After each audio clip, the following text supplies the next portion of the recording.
Hello, welcome to this edition of Digital Badge Academy's webcast series. I'm Jim Daniels, your co-host, here along with fellow co-host David Leeser, who is going to kick us off and introduce today's guest. David. I think we have a really great guest today with Danny Dunn from Quebecly. We're going to talk about an LER and an LER solution that they have created that's commercially available.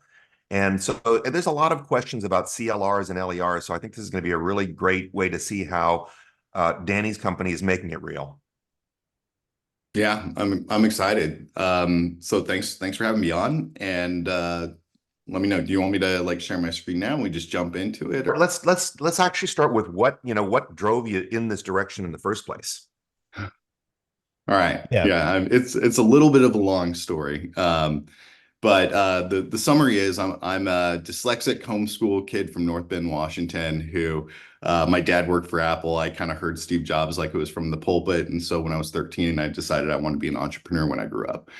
And I was like, I could skip the rest of school, right, Mom? And she was like, no, you still have to get a bachelor's degree because this is the world we live in. So I was like, okay, how about if I graduate early? She said, fine, if you submit all of your schoolwork yourself to the state. And so I did that. I basically worked with the Department of Education. I realized my headphones weren't all the way in there. Hopefully that didn't affect the sound too much, but so anyway, I worked with the Department of Education and submitted all of my schoolwork with basically twice the credit by the time I was 15. And then my parents were like, "You're still a little too young to go to a four-year university on your own. Go with your brother to community college." At community college, I ended up becoming a student leader, and then the next year becoming student body president, and with that became the student member of the board of trustees, and then also the student liaison to DC for legislative issues and things like that. And a really interesting year that really kind of broadened my horizons and perspective, and really kind of lit my fire, not just for learning, but also for teaching and understanding that these institutions are about helping people in their lifelong journeys. And so that kind of, kicked it off. And so when I transferred to University of Washington, I dropped all extracurricular, student leadership stuff, and instead just studied comparative history of ideas to gain some more context and background. And my senior thesis was actually on techno-human feedback loops, both historically and also in 2008, the year that the iPhone came out that I was graduating. And so it was an interesting perspective to kind of look at the iPhone as this example of we build the tools and then the tools build us. And to look at, what this is doing to people, both, psychologically on an independent, basis, but also sociologically, what does it do to, us as humanity? So 2008, 2009, we got the recession, a couple of rough years. I took some sales jobs selling advertisements, both traditional and, online. And then I basically had an advisor who said, if you want to be an entrepreneur, get that sales experience, find a need and fill it. So the need I found was that nobody understood how to do digital marketing in 2009 and 10. And this is when, SEO first started becoming a thing and social media. And so I started a marketing agency, and before we knew it, we were ranking #1 in the world for marketing packages. And so to deliver on that, we created a way to have a talent inventory management system to create hybrid decentralized teams at scale using just talent data, whatever talent data we could have. The issue and challenge we had was it would never really scale past about 200 teams at a time because we never had verifiable, quantifiable data. It was all just, again, assumptions and human management, which created error, which complicated margins. So I basically burned myself out on that by about 2019. And I had an advisor say, do you want to run a service business your whole life, or do you want to build a tool that solves your problem and everybody else's? So I sold the agency in 2019 and took with me what I called at the time Project Gobekli, which was this attempt to quantify the talents out of business operation systems and then put them into central profiles that individuals would control. I took that idea and kind of shopped it around. I actually left Seattle at the time because I sold the agency. I knew so many businesses around town, every street, I would have an old client. And so I was like, it's time for a new chapter to explore other things. So I traveled the US for about 9 months, and the last half of that met with as many business owners and educators and just kind of whoever would talk with me, and asked them about the same problem as far as self-representation and visibility of talent. And the conclusion culminated in March 2020 at South by Southwest, or what was about to be shut down, South by Southwest, was this idea that everybody should have their work and education record in their pocket in a way that they could filter and share for whatever opportunities or needs they have. And so I incorporated Gobekli on the top of the Daniel Boone National Forest in late March 2020, thinking that COVID would be over in 2 weeks. And when I realized it wasn't, I decided to move to Boston because it seemed like the best ecosystem of anywhere in the US to try to build this.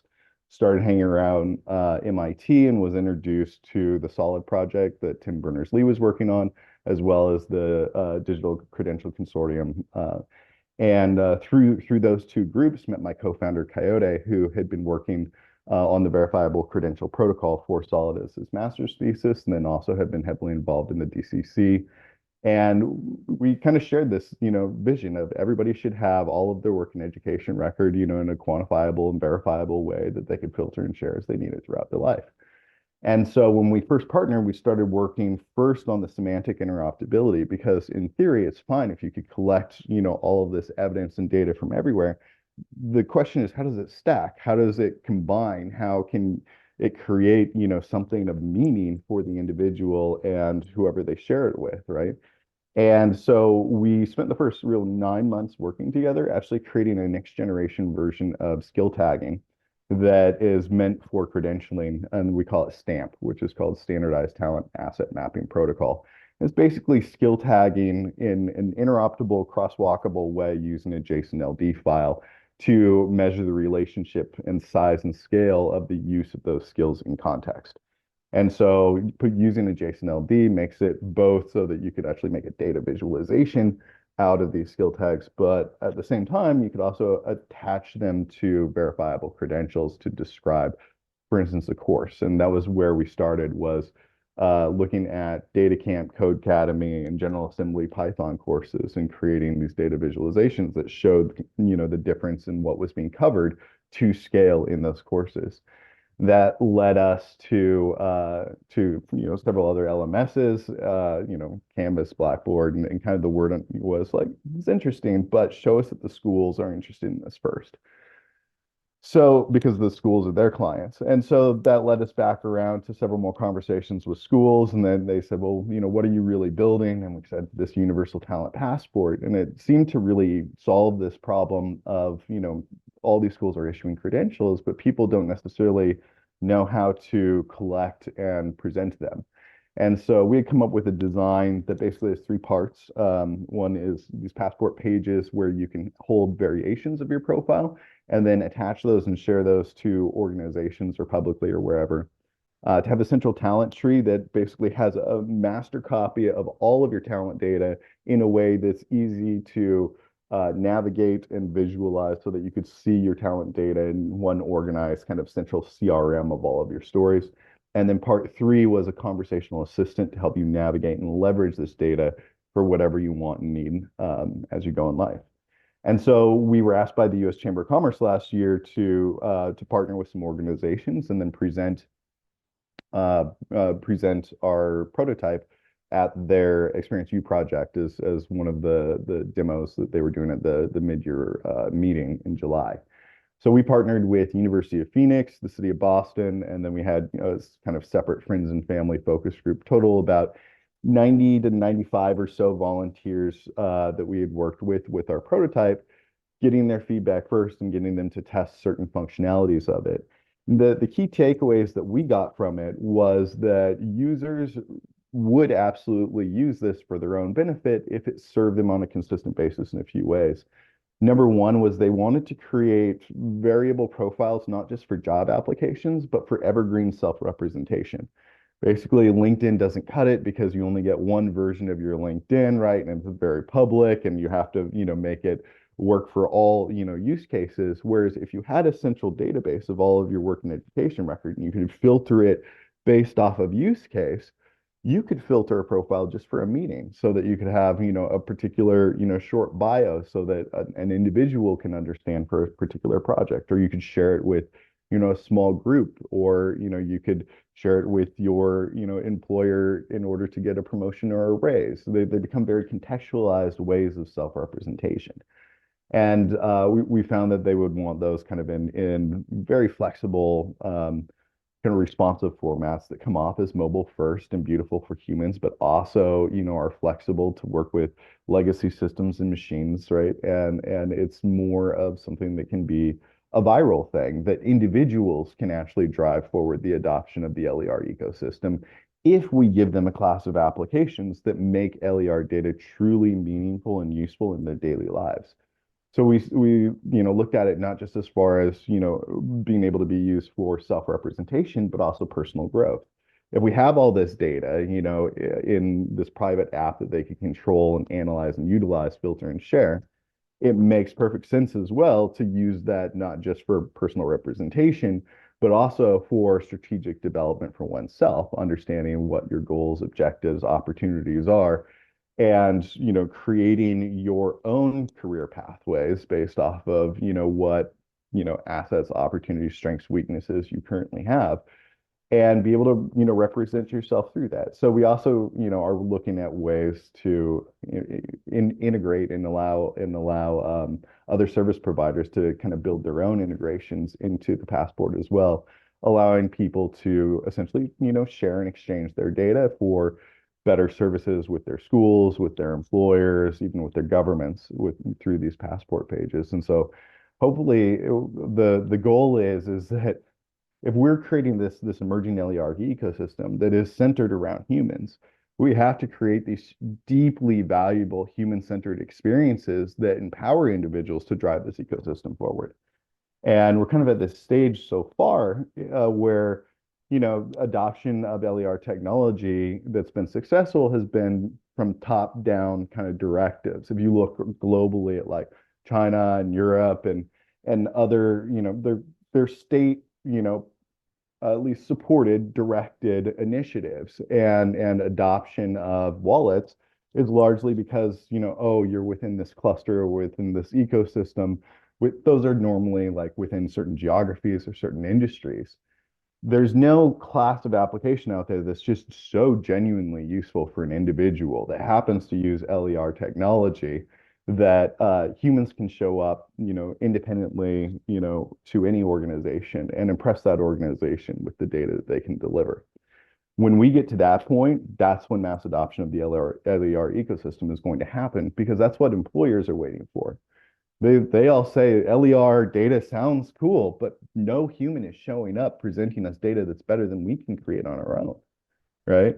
And so when all of a sudden people are applying, and like, wow, this data here, have you seen this, right? Can we just add this data to our HCM? Once you get businesses saying that, that's when you get true adoption. So good question about that. Where does this all start? I mean, does it start with the schools? I mean, who is who's your initial target? How does it work from start to end? Is it a college or a university or a coding school set up an LER for them with your system, or how does that work? Let me pull up the deck now, and we can do some visuals now. I think is kind of where we're at. And the idea is that LER records should empower individuals as well as be leverageable by organizations. And it's essentially this like game theory, symbiotic relationship that we see, in this LER ecosystem illustration that the IEEE working group's been working on, where you have this kind of baseball diamond flywheel relationship between, the assumed schools awarders over here, and the reviewers, by way of an empowered individual who has the ability, motivation, and technical ease to collect, augment, filter, and share those records, in a way that's useful for the organization, sure, but it also needs to be beneficial to the individual themselves in that process.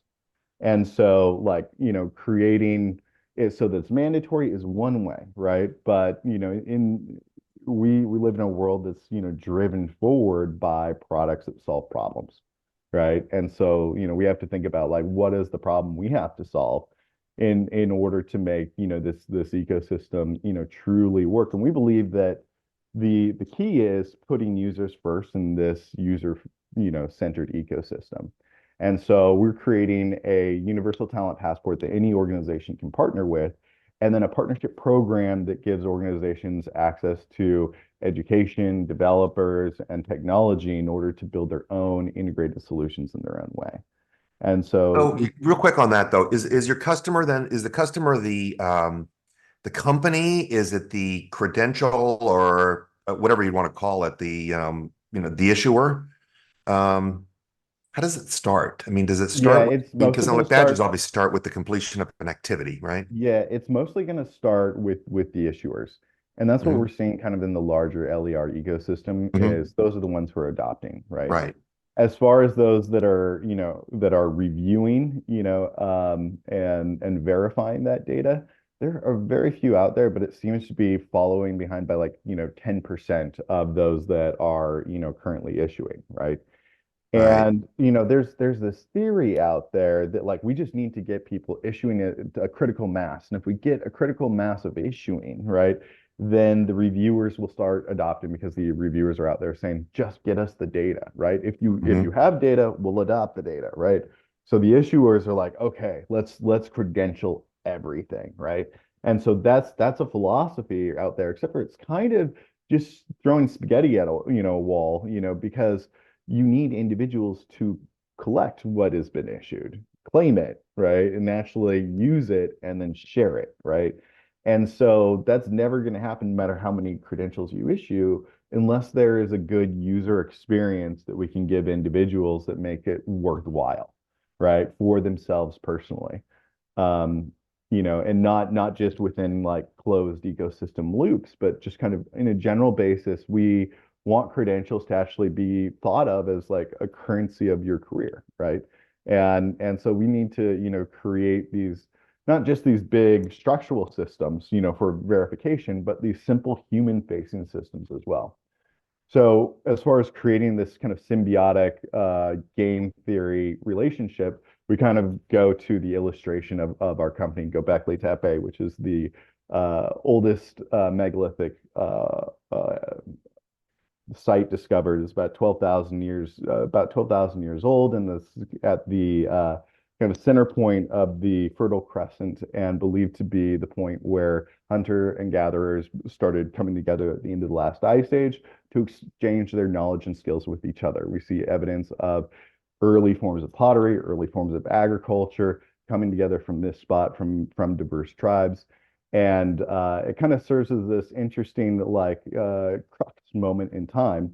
And so we use this as, an illustration behind what's going on kind of a political economic, epoch layer to the world right now as we're about to shift to this fully AI augmented skills economy. But also, like, there are interesting things like these two key pillars. And so, pillar one, we think, is about the individual and creating an experience that truly puts them first. And so, in our work with our focus group users, we've learned that it's all about representation first and growth and development second. They want help to draft easy profiles. They want variable profiles. They want the profiles to be readable to humans and machines. They want it for self-reflection to grow themselves and easily integrate with systems they're already using. So what we've heard is that people generally want something that they can use very independently and separately from any other system. So the suggestion we got was to kind of compete for the link tree or about.me space in people's brains for the link in bio position. That, link in bio to see, my what we call visa profiles, which are variable individual self-analytics. And so people wear different hats and present themselves in different ways in life. And so we make it easy to create these profiles that represent these different hats that you wear in these different situations. And so a Visa profile generally, comes looking mobile first at first. It has a custom alignment of your experience, of your skills, of your education, of the courses. Here is an example of a filtered CLR that is specifically to help this individual get the job they're looking for, as well as have highlights of their legal and motivational forces. These profiles come in different formats. So you might see it as mobile first at first, but if you're on a desktop, it will auto format to the desktop format. as well as you could click over to traditional resume, and then they come with the LER future ready standards written behind the scenes, ready to go. Because organizations kind of take a while to adopt these standards and everything, this makes it usable on kind of a more of a one-on-one basis. But I'm actually going to flip over here and show these visas are usable in really flexible contexts. So we put together these use cases kind of from beginning to end of the journey. So you can use these visas to represent yourself in all kinds of different contexts, and that's because of the Universal Talent Passport that creates these visa variable profiles. You can collect all of your digital certificates, badges, and verifiable accomplishments, add your transcripts and like raw material, as well as like independent study, online courses you may have done. Basically, formal and informal education can live side by side. And students can use this at any stage to represent themselves, not just for work, but for instance, people have to represent themselves in all kinds of contexts throughout their growth journey. So Eagle Scouts, to their project boards, student athletes, student, debate competitors, they all have things that they need to showcase their talents for as they go. So within the passport is the power not just to present your credentials and describe what you've done, but also quantify different aspects of your experiences and be able to provide evidence to substantiate those claims, allowing you to even do these granular, like, here's how many hours of community service I've done so far. Here are the race results that I've pulled in. Here's my scorecard from my competitions. And so, in addition, these can be used, for more formal education to share directly with teachers so they can, know how to better advise you, or coaches. So here's an example of somebody who, is creating a visa profile for their professors and tutors so that they know what they already know when they're going for their master's degree in nursing. They're like, oh, you already have 10 years of experience. These machines and these protocols here. And it becomes very versatile throughout your career. And so the idea is with the traditional job applications, sure, you can spit out a resume variation with a QR code that'll go through the applicant tracking system, the legacy systems that we all still have to go through today, but it's linked and tied back once it passes through, so that the human can then see the data and the verifiable information. And you could even make it linkable, like on your LinkedIn as well. Can I ask you about that QR code on there? So if Yeah. I'm, because obviously resume readers is where they're at in HR right now. Mhm. What does the QR code do? Is that links you over to this, the passport that a person set up? Yeah, it would link to, so go back to here. So the QR code, so this illustration of having mobile and desktop separately is kind of going away. The mobile and desktop are just responsive variations of the same thing. And so it'll auto, switch back. So it'll bring you back to either the desktop or mobile version. If you're scanning it with a phone, obviously it's going to take you to the mobile version of the visa that's associated with that resume. If you're on the desktop, we're putting a link beneath it. And so you should be able to just like copy and paste the link, or we'll be able to link it in the PDF itself because you can't embed links. So, and then that would take you generally to the desktop version. Now I believe I saw in a earlier slide that you were showing that you do have the ability to self-assert some experience or learning activity, that kind of thing. Is that part of this as well? Yeah, yeah. So we'll skip past a lot of this is self-attested. So for instance, like Jessica's achievements at T-Mobile, right? These are projects that she kind of had to build a portfolio for. And so the way that we've set it up, I'll skip kind of forward, is the conversational AI is taking dialogues, surveys, and uploads to help you create your visa profiles. But what it's doing in the back end is creating this talent tree. And so this talent tree is kind of the idea that we were given was a few individuals and some focus groups said they were in sales. They're like, it would be nice if we had a CRM of all of our life stories, right? And everybody was like, oh yeah, that'd be a great, like, we need some way to, manage and quantify every aspect of our life stories, right? And so this is version, I think, 6 of the talent tree. And there's a long story behind it, but essentially these are categories of your talent, of every aspect of your talent, top to bottom. As you click on it, it opens up basically the branch has different kinds of stories. And so, here in this example, we're pulling the identity story type, and then it has your current roles. And this is what's creating those data visualizations. And so here, like the experience story types, you'll see you have, your employment records, your volunteer, right, your education experiences, and they all appear as stories like a CRM that have details, evidence, and data, right? So when you adopt, for instance, a CLR from a university, that CLR is a package of stories. They're coming in as, here, is a story about you going to this university, you took these courses. Each of those courses populates in a story beneath the education experiences that all has details, evidence, and data. Now, this can be pre-populated from a credential from the school, or if the user has their actual course material, right, you can just add it yourself, right? Because that information is Right. yours. You've got that data, right? And either way, we're calculating, and so it becomes self-attested with evidence, right? But it's because there needs to be this structure for individuals to be able to claim, organize, contextualize things as they pick it up, right? And so these nodes kind of all work together. I don't know why this is so blurry here, but here's an example of a story fully spread out. So a story always has basically a data visualization in gallery mode that works as kind of a book cover, right? And these book covers are what are taken as modules and put into these visas. And they're created, from the details, evidence, and data. But what we're using is flexible frameworks in order to calculate the data. So the data is only calculated once we connect an interoperable, crosswalkable framework. In this case, we're looking at technical skills from certain experiences calculated through ONET. And we don't have to use ONET. We can use any public taxonomy available. We can switch over to the European set, and it'll give us the European interoperable data through this whole thing, right? And it's just taking, the summary, the associations, the evidence, and then calculating out the skills from there. This is kind of a simplified way, to put it, but there are essentially 4 main types of stories. There are credentialed stories that you could adopt from a school or employer or whatever, and you kind of get how those work now.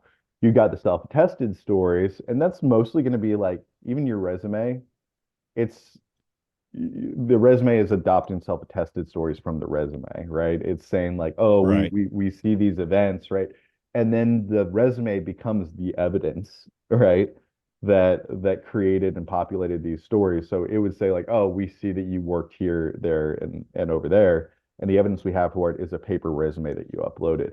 Now later you could add evidence to those experiences, like there's a protocol being worked on now to send your employer or your past employer a request to verify, past employment using verifiable credentials, right?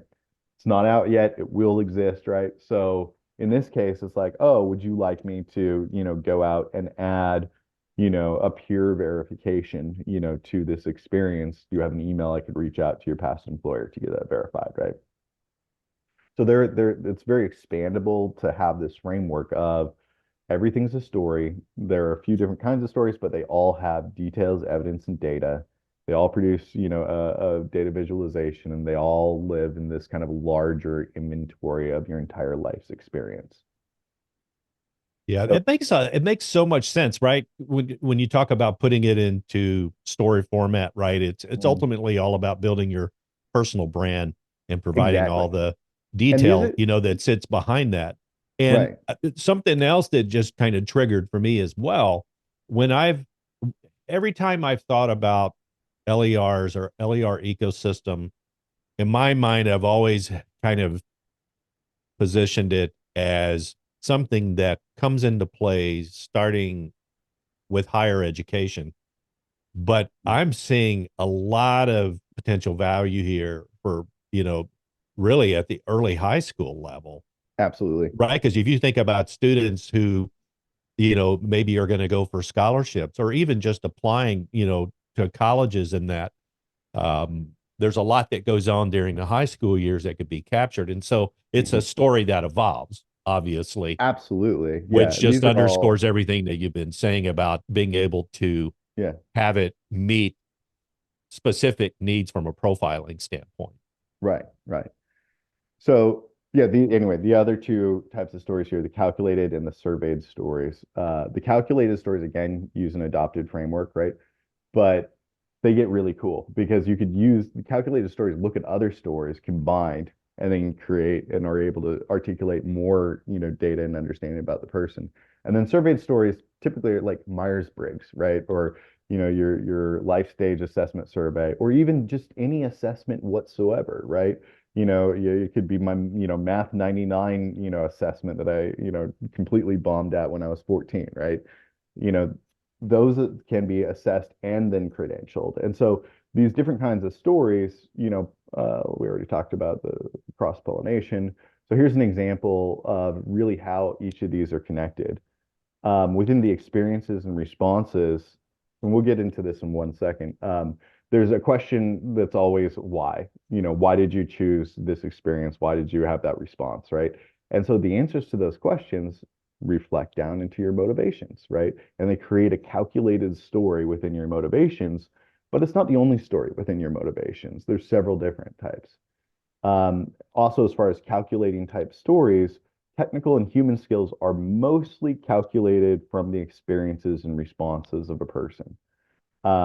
Now, for the beta that we're releasing in April, this is as high as we're going in the tree. But obviously, we've mapped out the rest of the tree, and so we're saving the higher branches for we're working with several consultants to try to map out what is the best way to map out, the same kind of stories for your voice, for your wisdom, for your cognitive and creative intelligence, for ultimately your potential.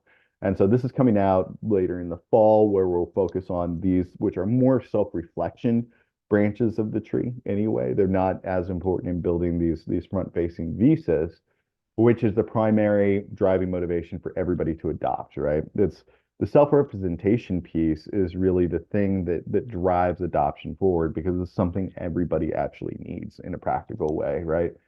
And the ability to engage with the stories on an ongoing basis after the fact is icing on the cake. So here's a detailed look of the stories that we're trying to include by April. So within agency, we'll just have 3 self-attested stories for linguistic agency, digital agency, legal agency. These can be added to or replaced by credentialed stories at any time. It's just like, this is what we're able to get out the door for our basic test. For motivation, we're starting just with linked motivations from experiences and responses, and then just a simple survey of workplace motivators, but we can add tons of story types later. Within identity, it's starting with just the current roles and then the life stage survey.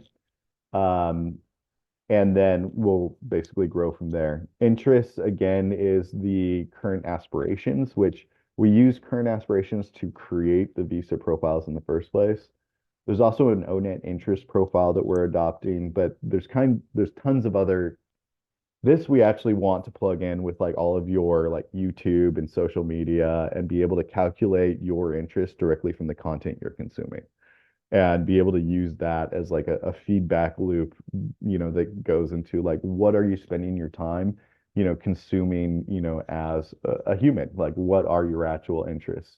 And then your experiences break down into education, occupations, and then personal sagas. The personal sagas are coming a little bit later. We're focusing first on the education and the occupations first.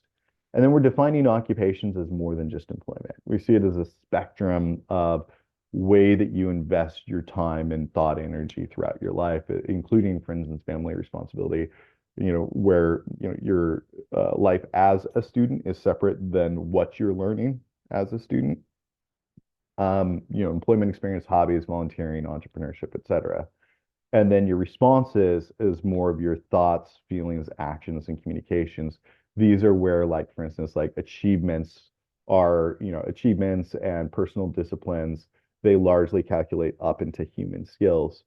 And it's ultimately, very, very expandable. So So within those passport pages, any organization can create these two-way exchanges of data through their dedicated passport pages, which can house LER data that they send to the individual. It can have a section for the individual to assign a visa to share back to the organization.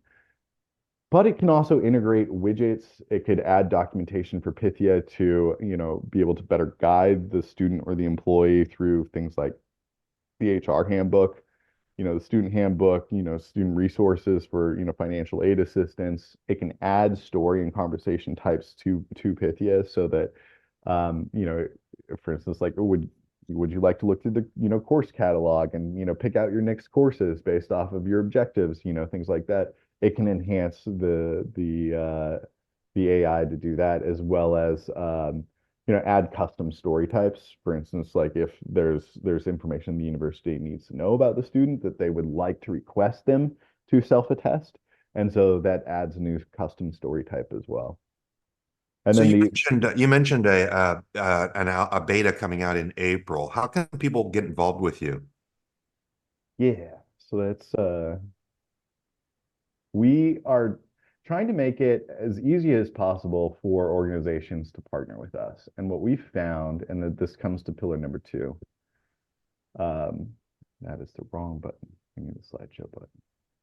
So for pillar 2, we focus on organizations allowing this symbiotic relationship between the organizations and the individuals.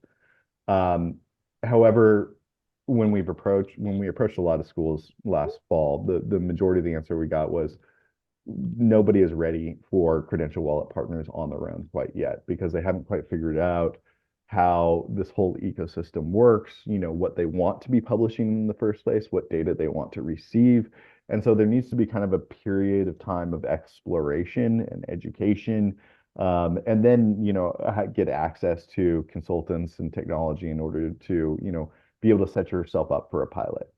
And so, once people also want a scalable credential wallet partner as well as a source for APIs and technology. So, and we've got all kinds of strategic and technical resources. So we created kind of a 3-tiered partnership plan. The lowest tier is for organizations that just want to educate themselves to start with. So we set it up like this so that every tier you'll get an assigned partnership manager. Tier 1 is more about just educating your team, networking the idea within the organization, creating strategies and budgets and things like that, for a pilot. And so most organizations, would want to unlock, a pilot for, and this pilot is primarily for issuing to a passport. Whereas like integrating data back from the passport is this higher tier over here. But these basically, are the partnership packages that we've outlined right now. We've got a few dozen organizations we're talking to, the majority of which are schools, but there's also ed tech providers and employers that are interested in these packages. Because the way that we've kind of structured it is so that we can educate your team on the entire LER ecosystem, how everything connects, why it connects, what standards are used and how, as well as in the, pilot, middle tier, really focus on the credentialing and distribution and registering of the credentials that are being issued and how they display and work for the user, with the main deliverables being, like on the adoption and utilization of your records. The biggest value we think, really comes from the full passport page integration, where you also receive data back from the student and can or the student or employee, and integrate that data into either, SIS systems and actual student services or actual employee services. And so this, in our opinion, is kind of the holy grail of where we're going. And again, that's what the design of the passport pages are for. So within the lower right section, you have the pages, and these are the dedicated organizational pages where you can keep direct connections with schools, with employers, with service providers. That could also be governments. You could also connect with other wallets. So here we have Smart Resume as an example, other wallet that you can actually filter a profile and share that profile as a verifiable presentation to that other wallet so that you can join that ecosystem. because they have a talent marketplace that some people might want to be a part of, depending, right? And we see this also as where organizations that are just developers, and they want to develop an integration. These pages you could, you could get ones from your employers or ed tech providers or whatever, but also independent developers could sell paid integrations through here as well. And ultimately, though, we see, and the MIT LER dashboard that's being prototyped, the open source one, like we believe in that vision that ultimately organizations are going to need some sort of dashboard that connects and integrates all these different systems in scalable ways, right? Basically, like they need some sort of Zapier for LER talent data that sets up these connections in ways that work for their unique organizations. So that's what we're working towards with our partners. And basically all of the partners that we can get in the meantime, we're building this coalition around, the human-centered partnership in the emerging LER ecosystem, with the vision that those partners can help us co-create the software needed for scalable deployment to organizations, making it easy to choose your credentialing service providers, your ontologies, assign users, connect with your passport or wallet partners, right? Receive data back, integrate that in, right? And ultimately create this whole baseball diamond network flow of data. But ultimately the idea is if you can receive 10 times better data to understand, educate, hire, manage, and empower your people by first giving them a verifiable record of learning. And so this is to give to receive 10 times more. Thank you so much. I really appreciate it. This is great. Yeah, it's a very revealing look at what an LER ecosystem actually consists of.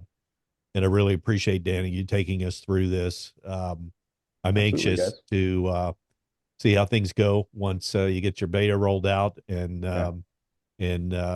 mature some of those partnerships and that. So we'll stay close to what you're doing, and maybe we can have you back in the future.